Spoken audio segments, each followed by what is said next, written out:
Bear with me. Hi, I'm Conor Byrne, and this is That's What I Call Marketing, the podcast where you'll hear from the leading lights in the marketing world and listen to their unique insights. Today is the second part of our slightly different show. We are recording live in Dublin in HubSpot House, thanks to HubSpot for Startups, the all-in-one CRM that scales as your startup grows. This is a room filled with insight-led, customer-focused, brand-loving, pitch-perfected marketers and agencies. And thanks for joining us today. Norm, at this point, I would do a bit of a summary about what we're about to talk about. And even though it is Paul Dervan, I have no idea what's coming next. So I will just start by introducing our next guest in this live series, officially former CMO of the National Lottery, Paul Dervan.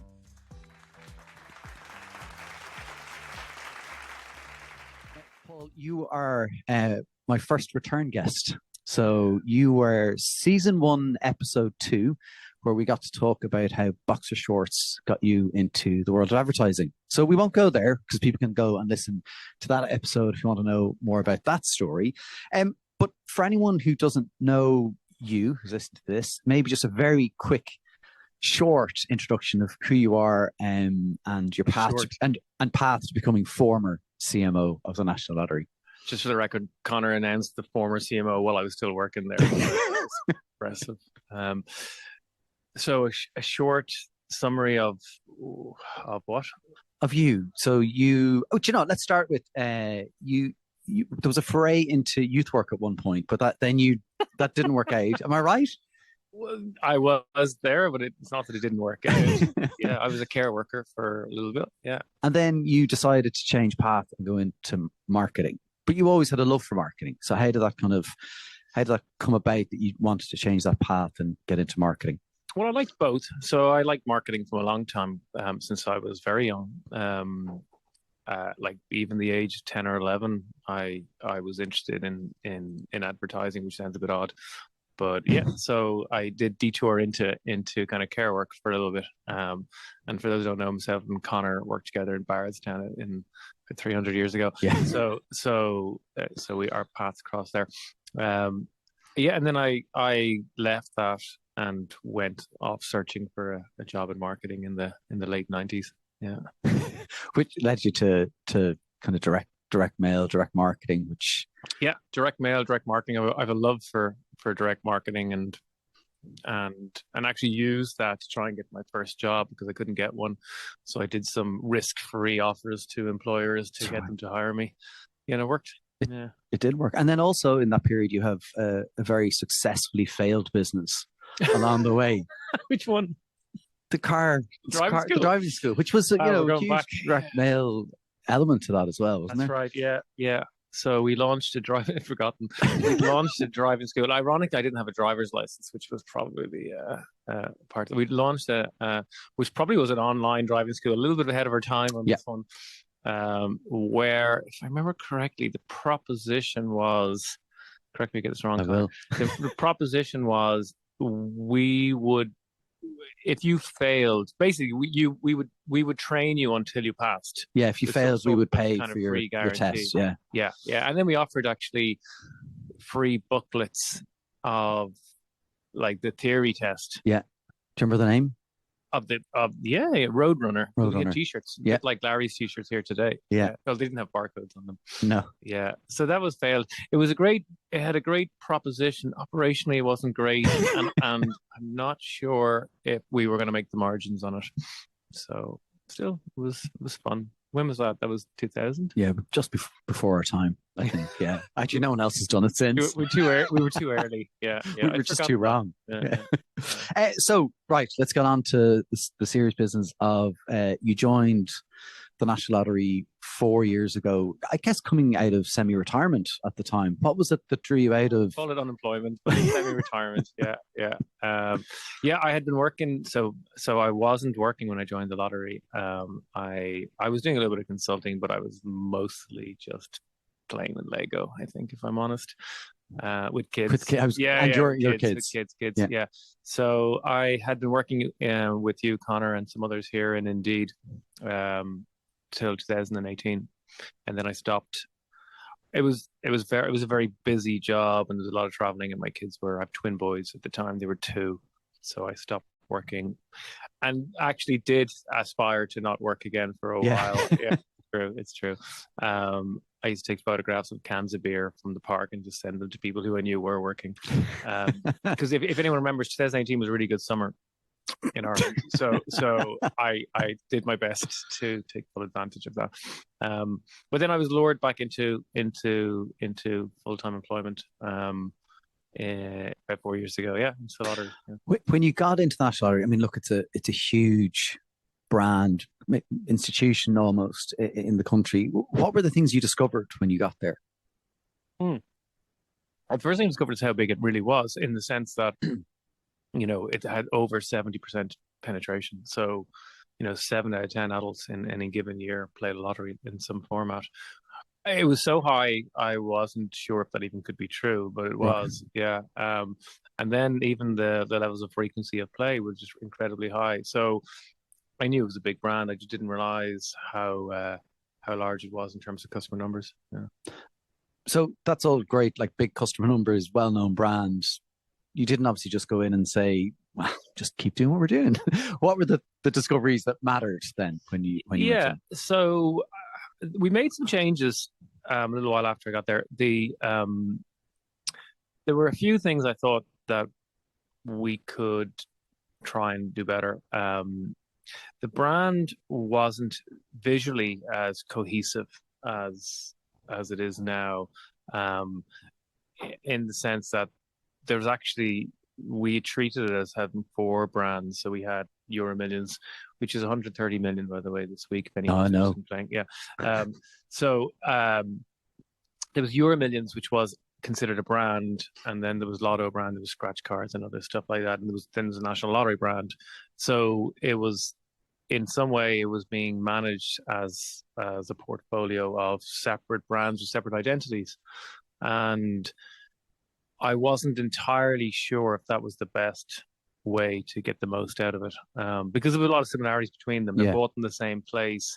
The motivations are similar, and one of the challenges with that is you're then supporting 4 brands with 4 separate pieces of work and things like that as well. So that's something we changed. So we went to a unified single master brand. But it wasn't a gut feeling, right? No, what did you do to figure that out? I don't trust my gut feeling in anything these days. No, so we would do an awful lot of research, and we'd have hypotheses. So my view had been, I wonder, is this the best way to do this? And actually, it was kind of tricky because lots of other lotteries do it the same way too. The portfolio. Yeah, right. Yeah. So I was looking around trying to find out, are there good examples of other brands that are in the lotteries that do that? But if you looked at the evidence, there wasn't really strong reasons. Like, there was some potential hypothesis that they had different brand personalities, and that was a reason for them to be treated separately. I didn't really find enough evidence to support that. And there was some really good reasons to move to a unified brand. Like? Well, you're putting all your budget into one brand. The other thing is this: the lottery. The lottery is a huge. It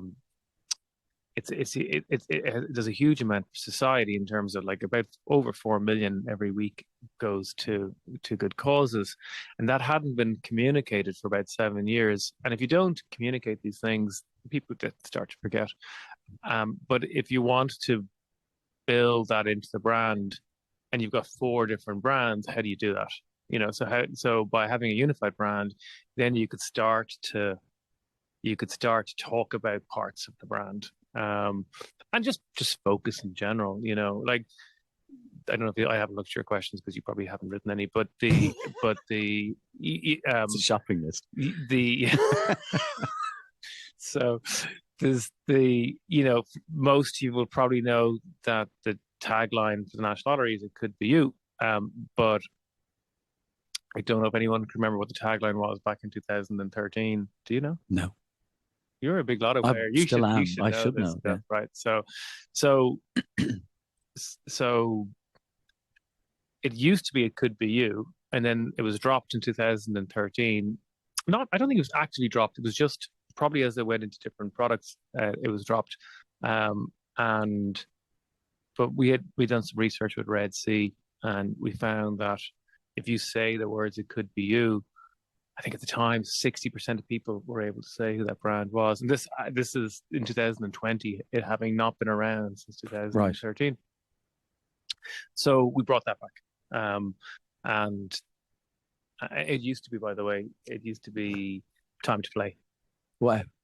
Yeah. There you go. So anyway, so like the problem with taglines is if you don't use them all the time, they just get forgotten, and a lot of them are generic and worthless anyway. But if they are good, you should probably hang on to them. So there was some advantages to doing those kind of things, and actually the challenge with that is there was different brand identities with different colors and different taglines pre that, and it was a lot of stuff, you know. And so the unification was around kind of the same tagline, the same colors across one brand. So one brand personality, one brand identity, one tagline, one tone of voice, and within that, then you start to pull apart the products. Yeah. So, like the best example I can think of is every Christmas we have this millionaire raffle campaign, which has been running for 3 years now. Only core people left in the room, but core made it. It's really good, and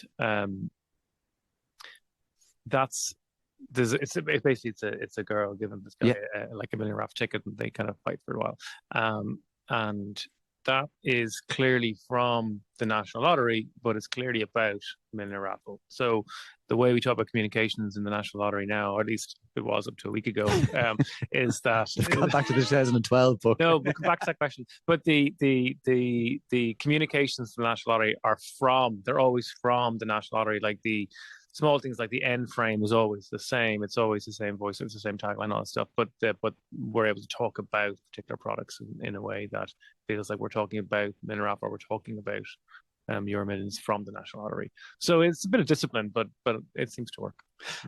And like touching in that space is kind of you looked at the distinctive brand assets that you had. So obviously, you know, can you talk to me a bit about that process and what you did?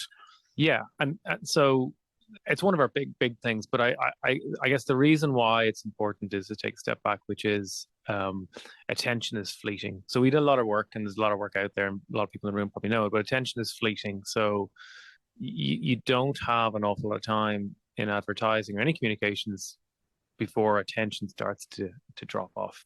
And at its most extreme level, if you take a typical Facebook ad, so if you buy an ad on Facebook, active attention is probably no more than 2 or 3 seconds. So after that, you can safely assume that most people will not have seen that ad. Yeah. Now that's a tough brief, because when you're making ads, you want to maybe sell something. You want them to know who it is. You want them to you want the messaging and the branding all to be correct.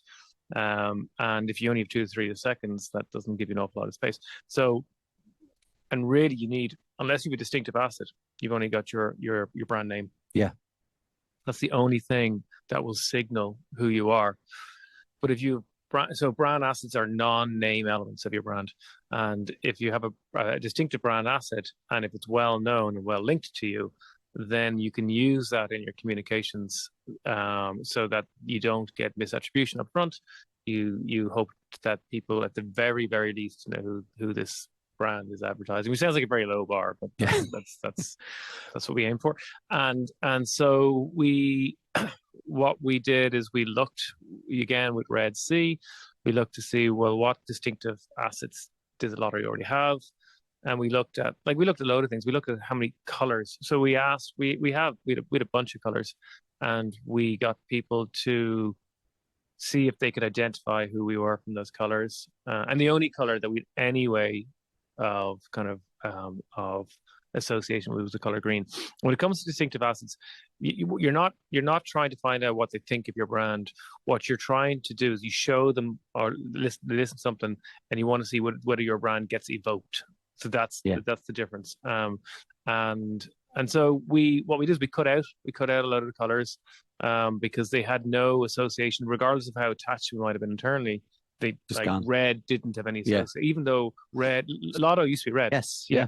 Yeah. And even on the app, you can see we still use the colors a little bit because you have to do some sort of signposting. So we did that. We found that our tagline "Could Be You" was both correct for the brand strategy and also liked and known. So that was helpful, and short, so it was good. And we actually at the time we actually also found there was some resonance with we used an Elvis track in our music. But that was one you brought in.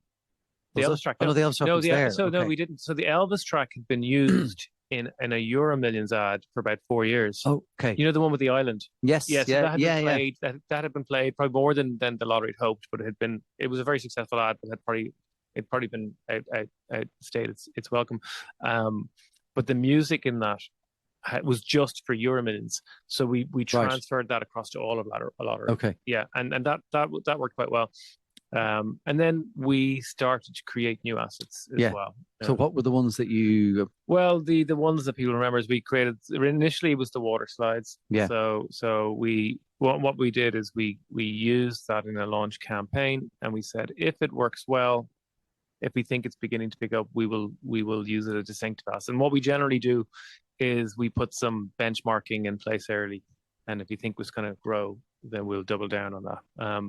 And that we did that. And actually, about a year ago, or maybe a little longer, we started to evolve from the water slides for a couple of reasons, but we wanted to contain and maintain the consistency. So we actually there's a yellow, those little yellow rings that people kind of go down slides, and we started measuring that and using that. So even as we did ads that didn't have water slides, we still managed to keep that yellow floaty thing in.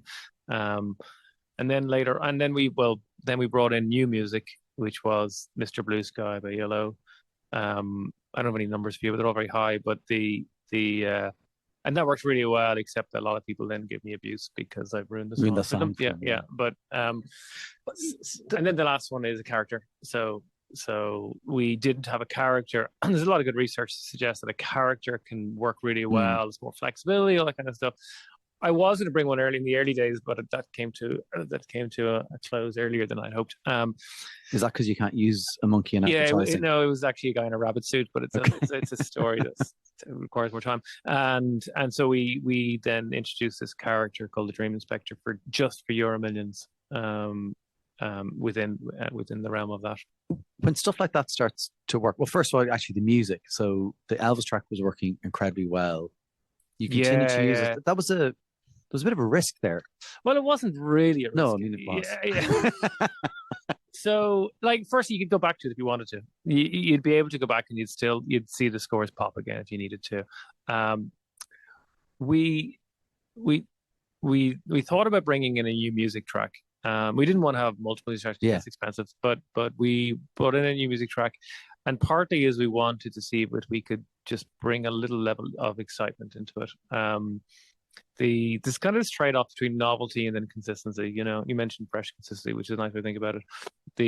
And so we did decide that we'd bring in the ELO track, and actually I probably asked you to look at it at the time. I get Connor to have a sneaky preview of all our work because he's pretty honest.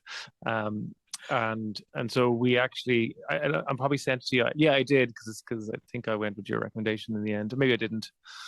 Let's go. No, I chose against whatever you said. Yeah. So we made a new campaign called The Village. It's about this woman who walks down a field and opens kind of what looks like it's a skyline, but it's actually a like the old Bosco door. Yeah, into a water park. And that was when we introduced the Mr. Blue Sky.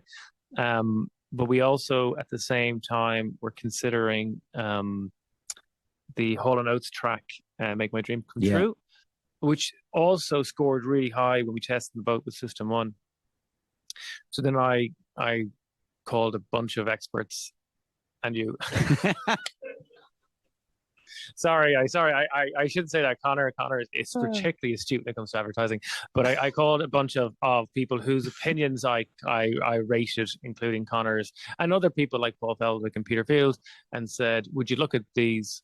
What's your view? And really my question was, because I already had the scores. Yeah. My question was, would we be able, because the Mr. Blue Sky was such a famous track, would we be able to be associated with it?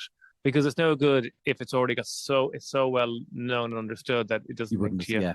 And we reckoned with the level of our media spend and the rigor that we place on these things that we would be able to, and we did.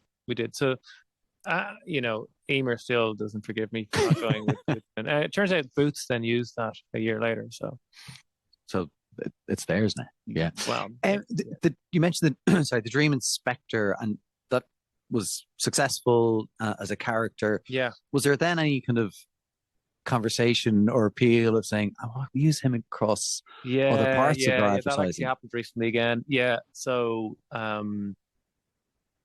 yeah, is the answer. So the Dream Inspector is his character, and the guy who plays him is a guy called Brian Quinn. He's a really talented actor, and we were making a new campaign just before we finished up, and we had a bit of debate because we even got a casting tape from him, which I asked not for, but Damien, director, said anyways, a sneaky, and he was brilliant in this casting tape for a new campaign, which wasn't for Euro Millions, but we just, be honest with you, we decided that we would stay on the plan that we said, which was be disciplined about this. Otherwise, it could cause confusion later on. But actually, he's doing something today for the team. He's doing some sort of activation on a bus somewhere. So yeah. So in preparing for the 130 million this Friday. Yeah. Did I mention that? Yeah. So we're pretty disciplined on that, and we're really disciplined on all those things in the sense that we know why we want to use them, and this is a struggle you see a lot where people involved get bored with stuff that they've been working on themselves, and people are like our colleagues and stuff, and they all get bored because they're seeing it all the time. They see so much of it, but then we just go back to the research. Like even the yellow track, as much as I get abuse from people, like if you look at the research, people really like the track and like it being associated with the brand, and it does a really good job evoking the brand. So they just don't hear it like 1,000 times like I do. Yeah, because you're in the bubble, and I spoke with Rachel Fairley. It's kind of a brand transformation strategy. She's amazing. Works in B2B, but she pointed out nobody cares about your brand. Yeah. We forget that, don't we? Yeah. And like you even take the lottery, it's a very small part of a lot of people's lives. Huge part of mine. Yeah, I know. Yeah. But it's like the biggest barrier for playing the lottery is they just forget to play. It's just not on their mind.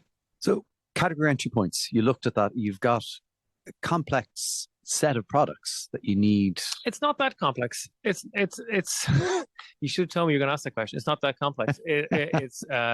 We have a number of them, and like scratch cards compete with bars of chocolate as an entry point. Yes, but my point being that they're different occasions. They are different occasions. Yeah. So how did you go about the category entry points? So category entry points then is a measure of mental availability, which is kind of the big thing. That's one of the big kind of things that Ehrenberg Bass are promote, and the thinking of that is they're ways into the category. So if I have a need, or if I'm in a certain place or whatever, what brands might come to mind to solve that need or desire. Some of them are really well known already in the business. So it was really a question of doing the research to find out what are the most frequent ones, what are the ones that we think you could do well in, and then start to use them. Like, well, I'll give you a couple examples. Please. Yeah. So people dream of changing their lives a lot. So they, like, the research shows that like twice a week people have a thought about changing their lives, as in like, wouldn't it be great if, it's not always money related, it could be like get healthier, get a new job, things like that. So that's an entry point in. So what happens in real world is someone goes, God, wouldn't it be amazing? And then they're like, oh, there's 130 million this Friday. Yeah. And they buy a ticket. And so we are able to track we knew how often people think about this. We knew how likely our brand is to be associated with that thought. And we also had some decent proxy work on how many people then went ahead and did purchase. And so that was a really big entry point. So this idea of dreaming of winning is an entry point that's probably the same for every lottery in the world, but it's a real one and an important one and a high frequency one. And later on, so if you take scratch cards, most people the main driver of buying scratch cards is just a little treat to yourself. So, birthday cards, right? Well, so that's it. So a treat for yourself is the main driver and motivation for it. So you're having a busy day, you're in the shops, you go, oh, do you know, I'll get a coffee and a scratchy. and that's the main driver. But we also knew that for 51, so half the population, they would consider buying a scratch card if they're looking for something to put with a card in an envelope.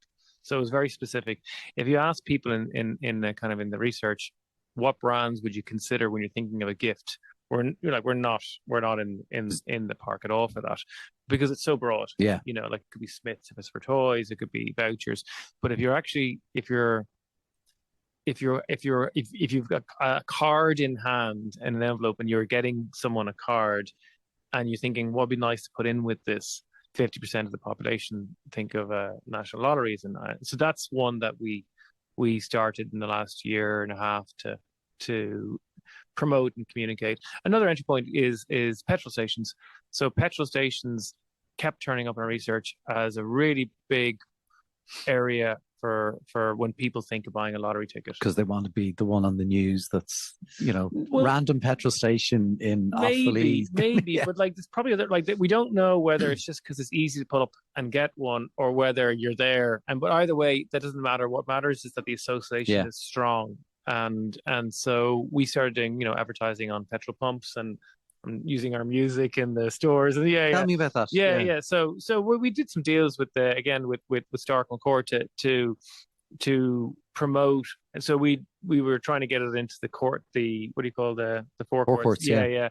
But also in the shops. And then actually the branding in petrol stores is really good for us as well, because you often have this play stand outside. And then we'd measure, so as well as just measuring sales, we'd measure, are we improving our association, our mental availability with petrol stations? And, right. And that's so. And if we are, then we're building the long and the short, because we're getting the sale, but we're also building it in people's minds, which means that the theory goes, the stronger that link is among more people, the all else being equal, the more likely that will lead to a sale. Was that the first time the media agency bought music in petrol stations as a channel? Yeah, no, you do get a bit of that. I'd never heard of it before. You can do deals. You can do deals with the stores where they'll do your ads. But you were just buying the track. Yeah. So, but yes, they can do it. I don't know if they've done it for other people like that. Yeah. You talked about dream and dreaming as being one of the category entry points, and I guess people look at the job of CMO of a national lottery, and it seems like a dream job. You get to write a brief that says we open on the beach. It's mandatory. It's built into the page. You can't take it out. Yeah. But there are complexities to it, and one of those is probably around things you can and can't say. So I mean, you probably can't just show an ad of someone dreaming about a new life, because they won't. So it's funny. When I started, I was like, "This is amazing. We've no competitors," and then I figured out that we compete with everybody. But yeah, it's regulated. The lottery is regulated. There's a group of people who get up every morning, and their job is to regulate just the national lottery, and they do a very good job. In fairness, they're a very decent group of people, and they do a really good job regulating us and all sorts of things. But we have our own. When I was there, that we have a code which is built on top of the advertising code, and there's lots of things that you can't do, all for good reasons. Like you can't have children in your ads, you can't have alcohol, you can't suggest that this is a way out of a social class. You can't suggest it's an alternative to work. But yet you still have incredible fun with the advertising. Like, it's very joyful. That's a hard balance to get right. Yeah, it is. It's a bit like the beautiful constraint of a tight brief. And we work with some really talented creatives, and like, it's funny because the truth of the matter is, when people do think of winning the lottery or getting any vast sums of money, they go, you know what I'll do? I'll pay off the mortgage and I'll get a new house, things like that. And we, for good reasons, are not allowed to communicate those things. But you could also argue that that might be not that interesting anyway, because like it is kind of you're selling a kind of a sense of escapism. And so yeah, they're just some of the constraints. And in some ways, the advertising is almost like it's almost unreal. It is almost it's you know what I mean? Like it's slightly a bit fantasy. Yeah, it is, and that's always like, for example, and again, you'll know this, but our original water park campaign was this guy in an apartment, and he says, look, I haven't changed. You know, you don't just change your values. And then he gets a splash in the face. And you find out that he has built this water slide going all through the apartment blocks. But originally that was a swimming pool. And then, you know, one of the top creatives, a guy called Paddy, he's like, swimming pool doesn't feel interesting enough. And so they built it into a water park. And then for those who don't know, Connor had his own input in this, which because you were like, oh, will this be shared with all their neighbors? And I was like, it will now. yeah. So, sorry, there is a HubSpot all hands happening, I think. So that's the music. But anyway, we'll edit that back out. So you know, reflecting on your time at the lottery, do you have a favorite piece of work? Of lottery work? Yeah, I do. I like a lot of it. Favorite child? I do. Yeah. No, I actually think a lot, like I do think the work generally is very good, and I do like it. My favorite ad is probably that one I described a moment ago, the original kind of water park one. I really liked that. That was funny. I really like the Christmas Millionaire Raffle one. Like that's a direct response campaign. And it was a really tough campaign to get right. But I like it. I still think it's kind of funny, and it does really well. Why was it hard to get right? That's a long story. Okay. Yeah. But it does really well, and it's a great example because the Millionaire Raffle, like there's tickets, like for previous number of years, tickets hadn't been sold out by the time it was done. And then we brought in this campaign, and nothing else really changed. And we sold out like a week early. Really? Right, yes. We sold out for 3 years. Media didn't change? The media spend, we might have brought the media spend a little bit earlier because it's kind of to try and fight with consideration, but it was roughly the same.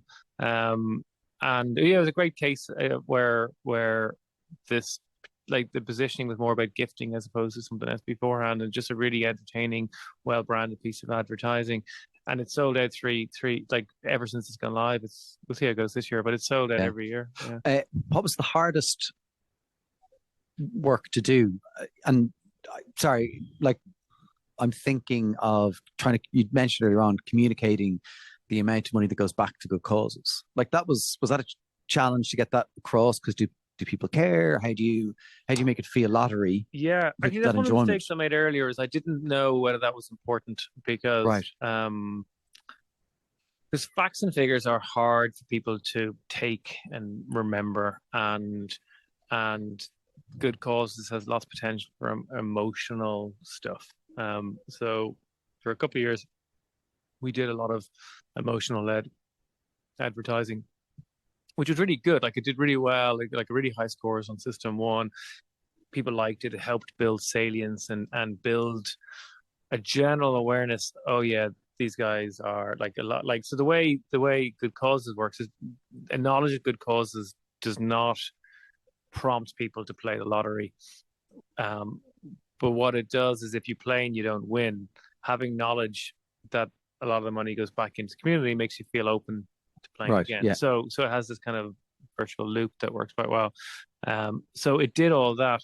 But what I only realized later on is that actually information, like the fact that 4 million every week in, week out, goes to good causes, was an important piece of information that people should learn as part of their understanding of the proposition. Right. And so what that means is, and actually, so instead of sticking that in kind of an emotion-led campaign, really the kind of solution to that is to run concurrent campaigns. So there's a really good radio ad that Owen wrote with Yeah.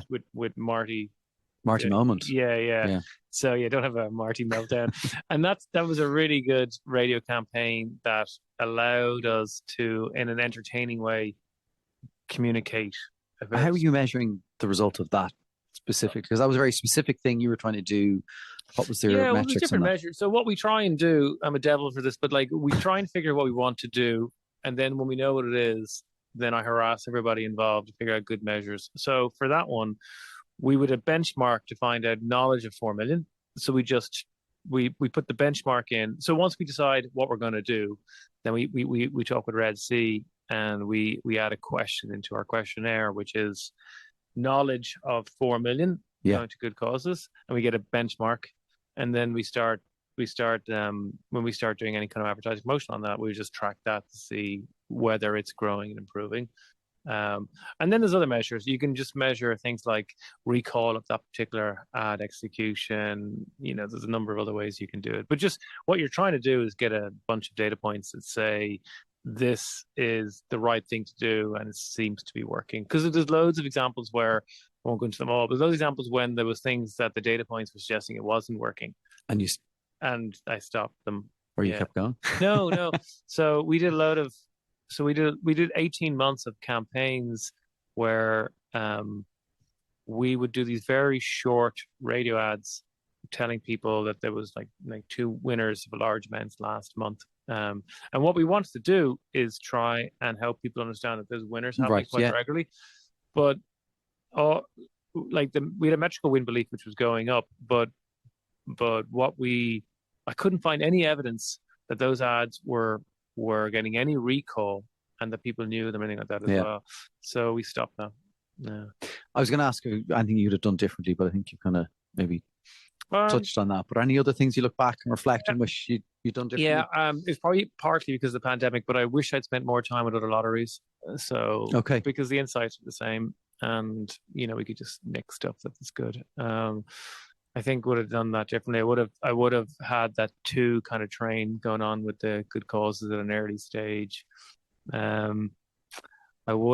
haven't tackled scratch cards properly, and there's a real opportunity there because about 50% of adults buy scratch cards, which means there's a good chunk of people who either feel it's not for them or they just don't think about it.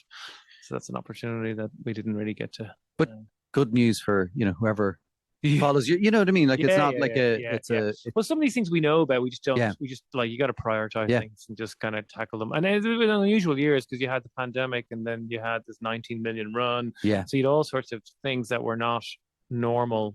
They weren't normal. So. So moving on to what's next, what made you kind of start thinking about a different role? Yeah. So I'm moving to a new job. We've got time in a company called Miro. Do you know what? I fancy learning some new stuff. Okay. So it's mostly B2B. B2B is not an area that I have spent a whole lot of time or energy on. Yet probably the vast majority of marketing roles are B2B.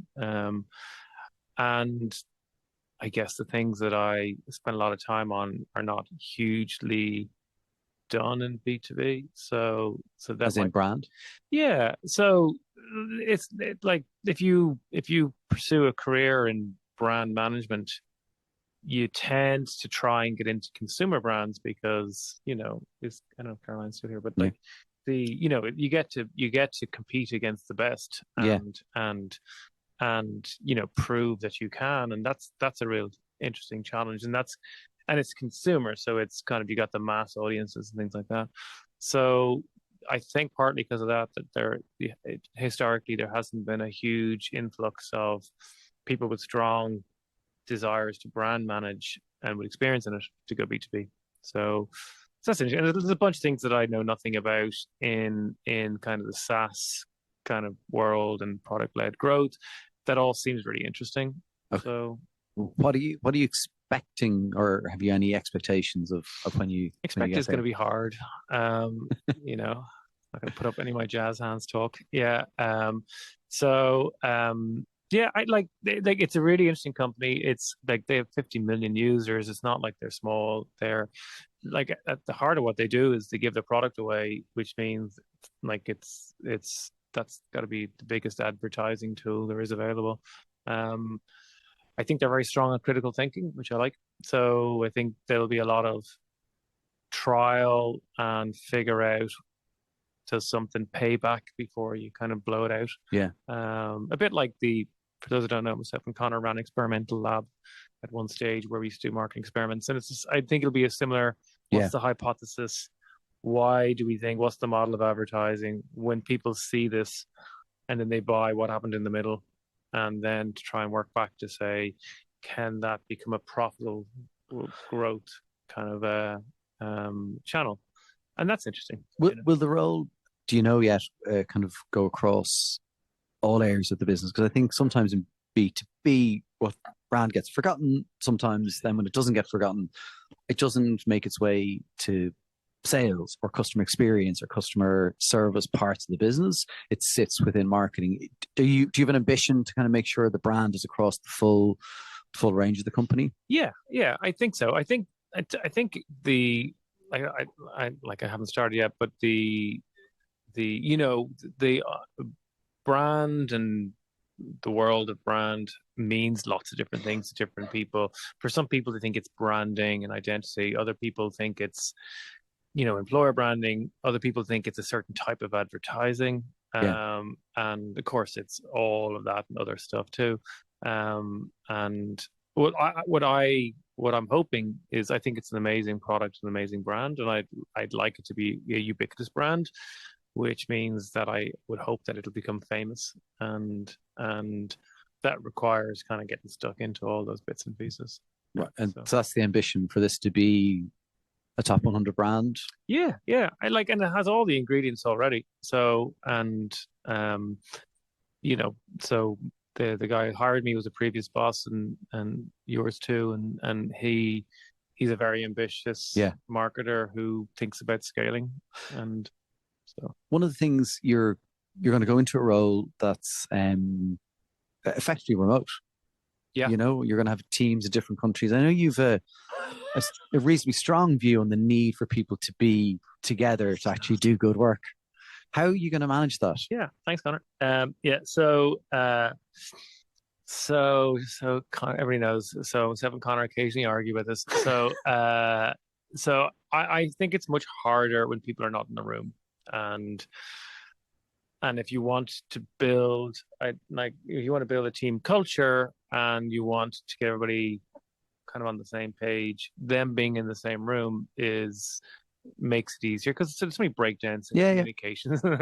And so how are you going to get across that barrier? I'm going to travel a bit. So I would rather they all just came to Dublin, but that's not going to happen. So I'm going to have to just work harder. That's not the answer you want, is it? But I guess, one of the things is how do you create then a culture?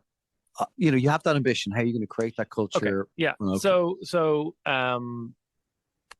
the way I do it is I have a bunch of behaviors that I think are that I would ask people who are working with me to commit to, and those behaviors are hopefully geared towards effectiveness, towards kind of team alignment, such as I was talking about the other day, but such as, and I nicked this from a colleague of ours, like hard on the work, easy on each other. So, and what this means is that there's a really high bar that is expected of the quality of the work, and anything less is not tolerated. And we get everybody to that high bar, which means having a really high knowledge base. But at the same time, it's expected that people are going to be nice to each other, and they're not going to beat each other up, and they're not going to have a go at each other, and they're not going to be disrespectful to their age. Is anyone here from Cork? Yeah, disrespectful to agencies. Sorry, and I'm just making sure she'll keep me honest, and works both ways, because it's hard to do good work. And I think that being explicit about that and holding people accountable to that sets the tone for quality of work, but also, working together.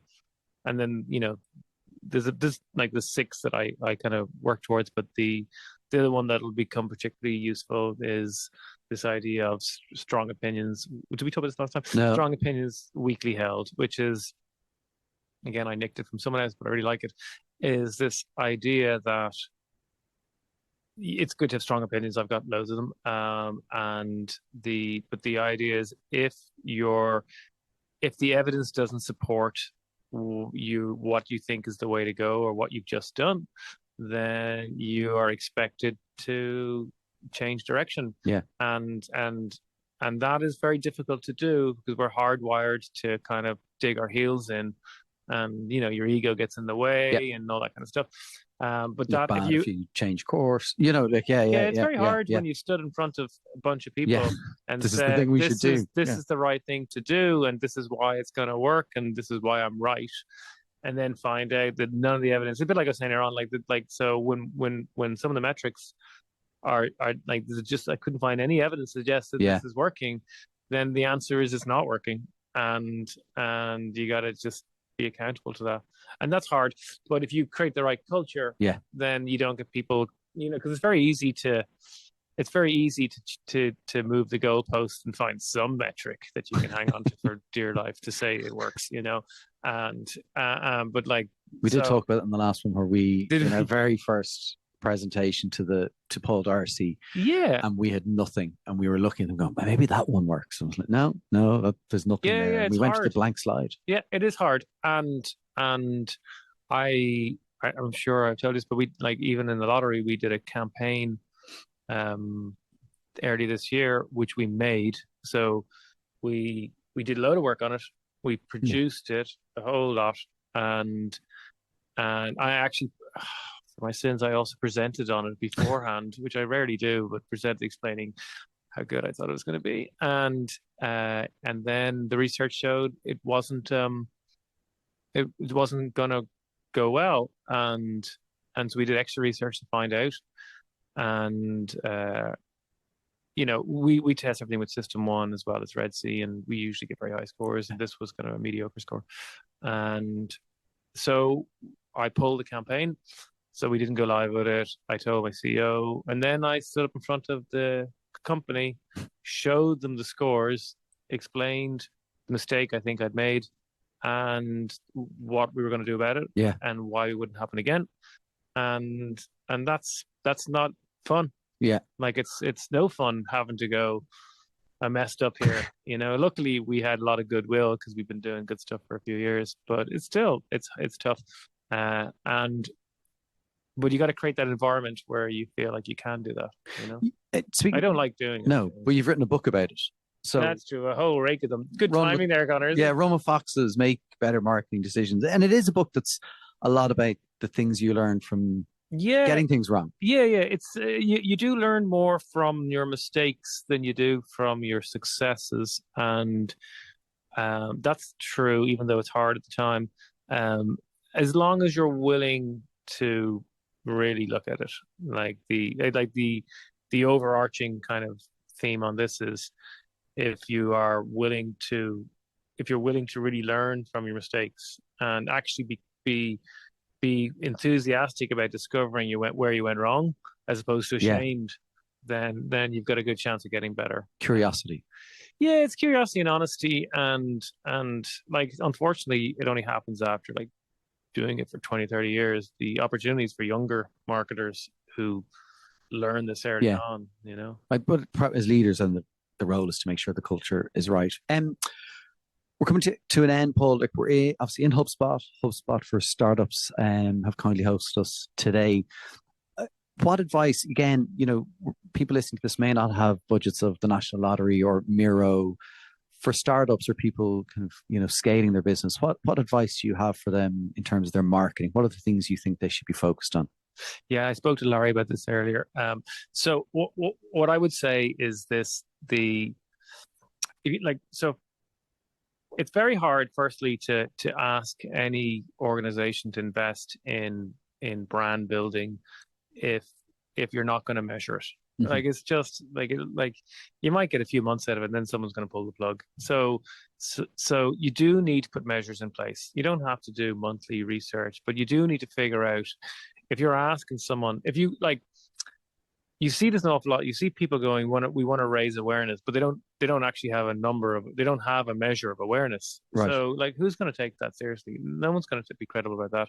I do think also for startups, I asked Peter Field this question at one stage when I was working with a startup, and he said you could probably survive for a couple of years just on pure activation. But what happens is, James Herman. he wrote this book on Future demand. Future demand, yeah. Another one of Connor's interviews. But there's at some stage, if you're on pure activation, which is just chasing the people who are in the market, at some stage your responses tend to level off. Either competition comes in and therefore makes it harder, or the low-hanging fruit are no longer hanging, and you start to see the metrics all start to flatline. And Peter's advice was about a year before that is when he started investing in brand building. So I do think getting a measure of putting metrics in place. And it is getting easier to find and more cost-effective to find some of those measures and do some of that stuff. I think it's really going to be important. I would say to any organization, any marketers, like really get yourself up to speed on the kind of the knowledge that's available on marketing effectiveness. Like it's readily available, and it's really important that you don't make schoolboy errors like the difference between causation and correlation. I made all these, so I know this, but so that kind of stuff's really important. And I think the other practical thing I'd say is this. I see you got Colin in the audience. He might have a view on this later on, but like I think you can build distinctive assets off the bat. It's got nothing to do with advertising or spend. Just being very clear on, like, you use the same imagery and iconology and all that stuff, building that from and across all their touch points, regardless of having no budget, is really, really important. Yeah, and I don't. Well, no budget. You make an effort. Yeah. So that kind of stuff, I'd say, is got really, advertising can help amplify those things, but I certainly think there's lots of good reasons for people to start thinking about what are the distinctive assets, and then just be really rigorous in applying those. Yeah. And look, I think reading Curiosity, obviously a great book, Run with Foxes. But are you going to do a second book? Bestseller. Yeah. Are you going to do a second one? Someone suggested that I should do one running away from foxes, but no, I don't think I've any plans for a second one. I'm such a slow writer, and it took me like 6 months to edit it. So I don't think so. I'll wait till I get mass audience on this one. I'll wait till I catch up with Professor Barnsharp. Yeah. Just be more controversial, Paul. No, that's it. You see, I don't really go for that. I think it's too much for the headlines. Unfortunately, the answer to most questions is it depends. Yeah, doesn't make for a headline. Could be the second book. Paul, listen, thank you so much for joining us. Best of luck with Miro. Thank you. And looking forward to seeing and hearing how it all goes. Paul Dervan. Thank you.